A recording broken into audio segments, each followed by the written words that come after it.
Yeah, Shawnee that ain't in Madrid. Anniversary flow. Even when the score was down, mi amor. Touchdown in the city, corazón on 10. You grabbed my hand and the magic began. Winding through the calles, feeling that spark. Sun on your smile, city lights after dark.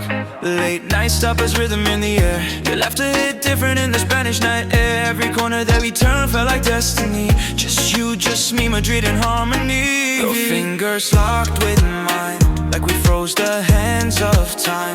Baby, love was the headline, the rest just a storyline. We were walking through Madrid like the world was ours. Anniversary heat, two beating hearts. Commanders took the L, but it didn't matter me, cause holding you close felt like victory. Yeah, we lost again, but I won you again.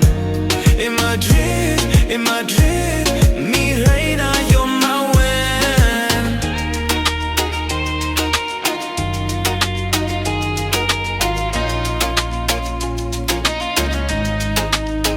City on fire with that Latin beat. Your hips that sway had me off my feet. Metro rise plazas, your hand in my hand, like we wrote our own anthem across this land. Every memory new, every moment so sweet. You're the rhythm in my chest, the bass in my beat. With you beside me, I feel undefeated. Game day lost, but love we completed. Your fingers locked with mine, like we froze the hands of time. Baby, love was the headline, the rest just a storyline.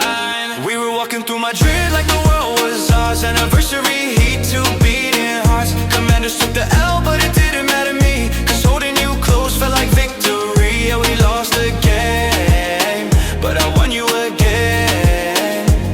In Madrid, mi reina, you're my win. City nights, your kiss on our fantasía. You're the verse in my soul, mi poesía. Every step with you, corazón on fire. You're my win, my world, my deepest desire. In Madrid like the world was ours, hand in hand, baby, we outshine the stars. Scoreboard said lost, but love said victory. You're the trophy of my life, my sweetest memory. Yeah, we lost the game, but I wanna big again. With you in Madrid, forever my win.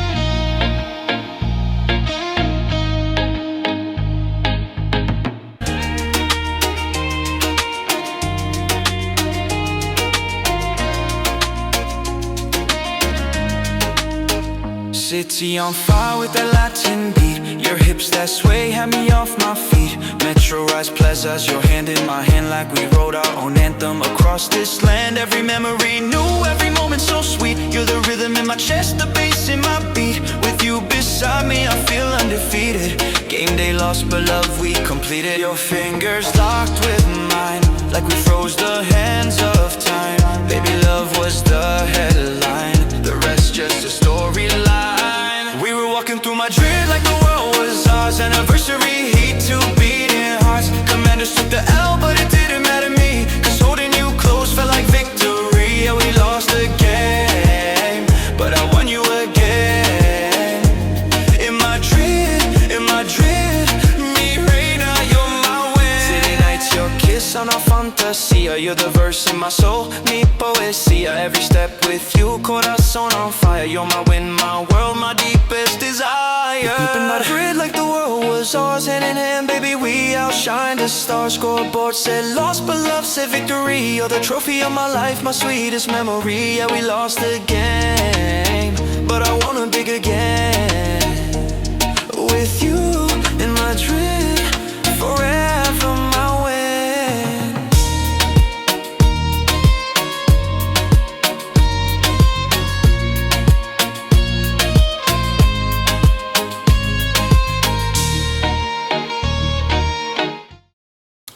Hey guys, my name is Sean and I create memories with a click. Welcome back to the channel. I am here to share with you my final thoughts when it comes to the Nikon ZR. Alright, so I'm going to jump into why I purchased it, who I think that the camera is for, why I think it's gonna make a big splash in the market, which it already has. So I'm just gonna dive into some things, my experiences from a Canon shooter, because I am a Canon shooter. So I'm just gonna jump into it real quick. I got my drink, so welcome to the unofficial episode of Cameras and Cocktails. All right, so let's recap very briefly as a Canon shooter why I even picked up this camera, right? Why did I purchase the Nikon ZR? Well, I'm glad you asked. I was looking for a video-centric camera for my church ministry, for me making videos for this channel, and professional and client work. So I really wanted an all-purpose video camera that I didn't have to use my R6s or my R5s or my R3. If I wanted to use it for photos and I had it rigged up, I had to take the cage off and all the other stuff. I didn't want to do that. I wanted a dedicated video camera. And at the time, my option was the Canon C50. It was announced, $4,000. But to be honest with you, I don't need a lot of cinematography features. I just want a video-centric, a video-first camera. So when this camera came out, obviously the price point for the body only was $2,200.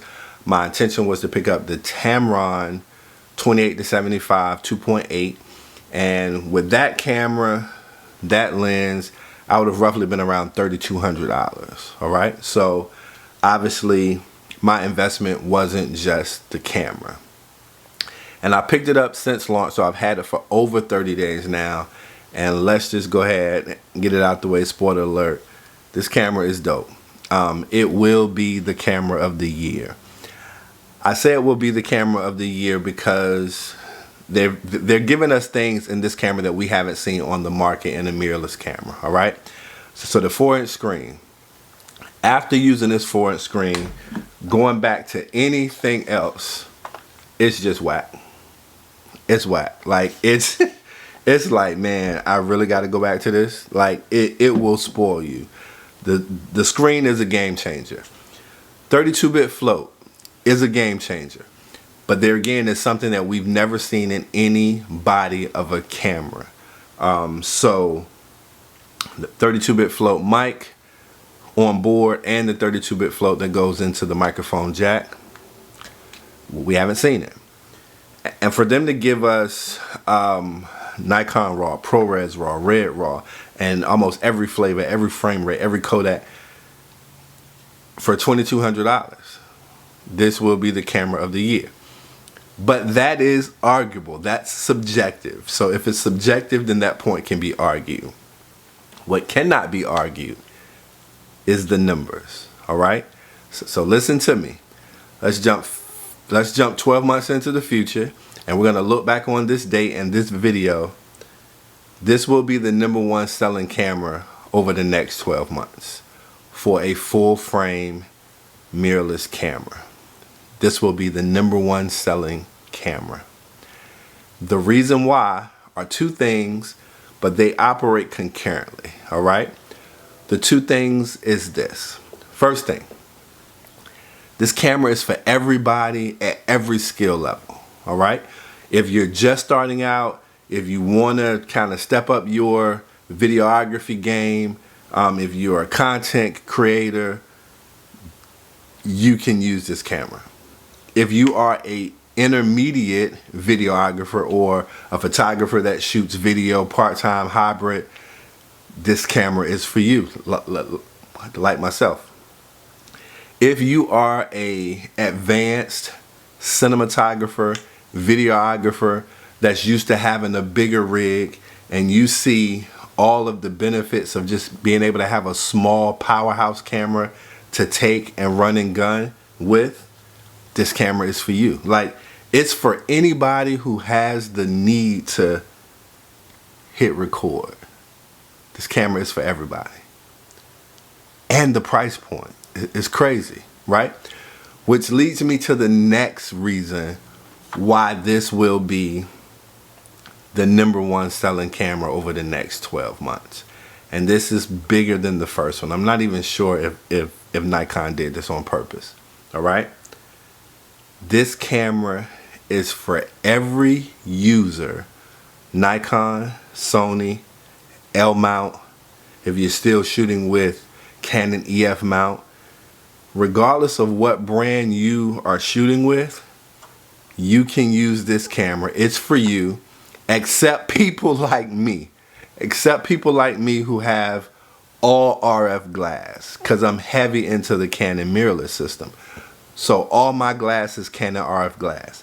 This camera is not for me without having to invest in other lenses. Okay? I went left on that one, but hear me out. When Nikon dropped this camera, if you're a Nikon shooter with Z mount or F mount glass, you're golden. If you are a Sony E mount shooter and your only investment is the camera and an adapter, and you can use all of your E mount glass, this camera is a no-brainer. You're golden. If you're an L mount user, golden. EF, golden. Not just, it's not for people like me, because I have to invest in the camera and lenses. And me knowing me, I wasn't gonna stop at the Tamron 28 to 75. I was gonna buy a prime or two. So that was one of my challenges from deciding to own this camera. But I'm kind of getting sideways. If you look at the numbers,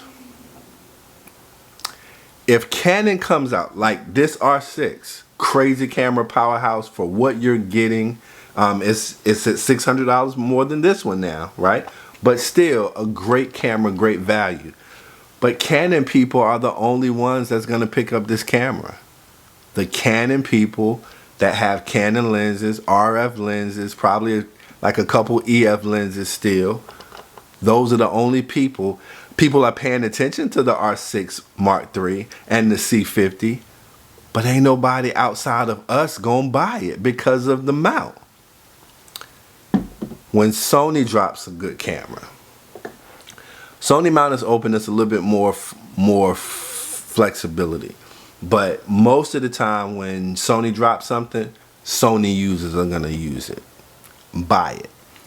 We all notice it because we're tech people, but really the majority, vast majority of the people that's gonna buy the new Sony cameras are Sony people. This, everybody's buying it. That's why I sold out. Everybody's buying it. Nikon people are buying it. Sony people are buying it. Canon people are buying it. Everybody's buying this camera because of the price point and the mount being open. Canon, pay attention, because the mount is open. That's why this will be the #1 selling camera over the next 12 months, because of the value and the mount being open. You can adapt almost everything to it except a Canon RF lens. All right, so I know that was a long introduction, but that is my opinion. I honestly just touched on the 3 reasons why I love the camera. My challenges as a Canon shooter really probably has nothing to do with the capabilities of the camera. It has everything to do with me learning Nikon language versus what I'm used to with Canon language. So just the settings and, you know, the things that come straight out of the box that was weird to me. Like, for instance, a setting that comes out of the box is if you move the focus ring, if you're in an autofocus mode and you move the focus ring, even by accident or just kind of handling it, it'll go into manual mode. And it took me about 2 days to figure out why it was doing that, what it was doing, and how to fix it. So just the challenges and the frustrations of really just learning something new. But it's hard for me to put this camera down. I'm not gonna lie. I like the files. I bought this camera primarily to shoot in H.265 because that's what my need is. I don't need to shoot in RAW. I probably would just mess around with it just like everybody else.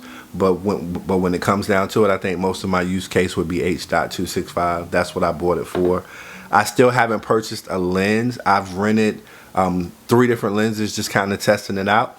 And now is probably a good time to kind of jump into my biggest challenge and my biggest hurdle, and why I will probably return this camera. All right. It has nothing to do with me liking it, love it, or what it's capable of doing.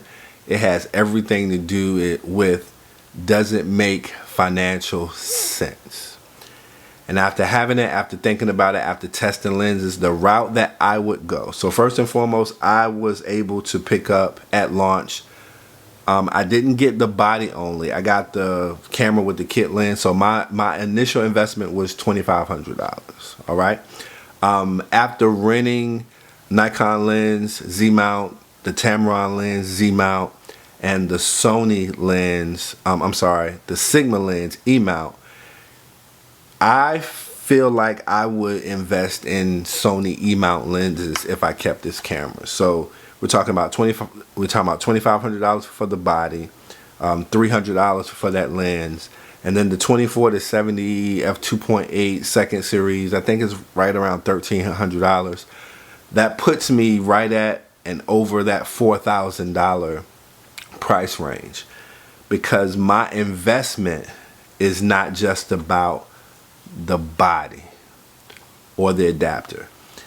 If I could adapt my RF glass the same way that we can adapt E-mount glass, I would keep this camera hands down, along with these 2 cameras. I'm shooting on the R6 Mark III right now.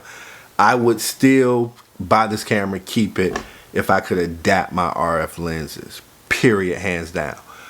But because my investment does not stop at the body, it really just doesn't make financial sense for me to do that.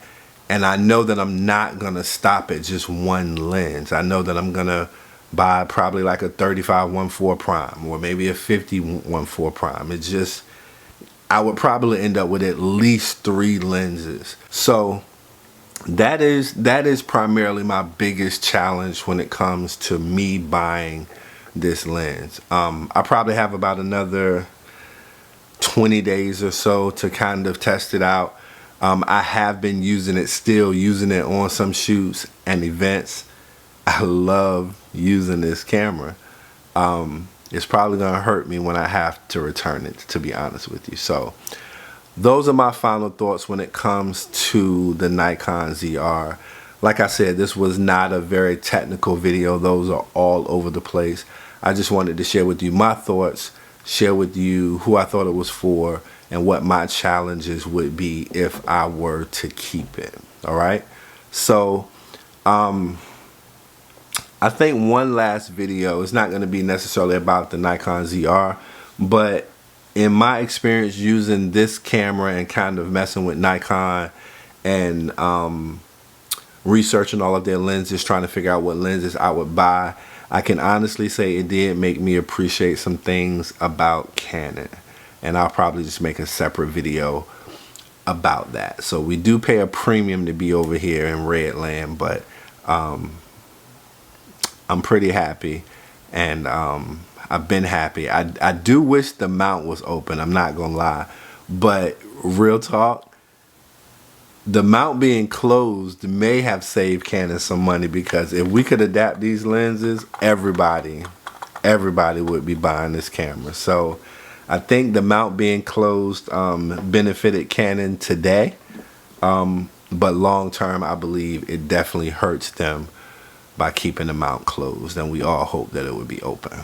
All right, guys, drop any questions, comments, or anything like that. Did you pick up the Nikon ZR? Are you loving it? Were you a Nikon shooter buying the ZR, or were you a Sony shooter, Canon shooter, or anybody else that just saw the value and wanted to pick it up? Are you thinking about getting it? You know, so let's chat and drop your comments down below. As always, guys, thank you for rocking with me on this channel. Please comment, like, and subscribe. I'll catch you guys on the next one. Drinks up.